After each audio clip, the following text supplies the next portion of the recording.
We have a couple customers that had some issues with fuel quantity on these Caravans, and it's just an ongoing thing where they just can't, they're not getting an accurate reading. And it got to a point where they're like, we're not flying this airplane anymore.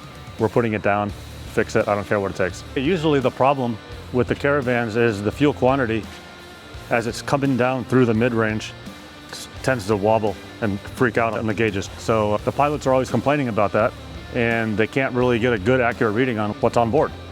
So they'll give us the airplane to troubleshoot. We'll take it out and do the runs, and we can't find that problem on the ground. And the second they leave again and top it off, you got these quantity problems doing this again, and the CiES probes eliminate that completely. We had the same squawk. It was a constant battle with the fuel quantity, and they said, we're not flying the airplane anymore until you take care of this problem.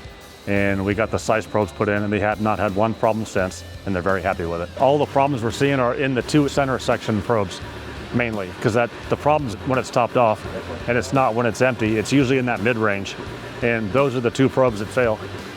The wipers in the old style probes are just not very good quality, but the CiES took care of that by changing all four, and there's been no problem since. The original gauges, those gauges are calibratable, so once the CiES probes are installed with an empty tank, you can calibrate these original gauges to 0.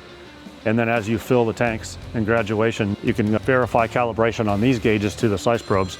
But if you have Garmin, then it's integrated into the Garmin system, and then Garmin can go through their configurations to calibrate the tanks as well.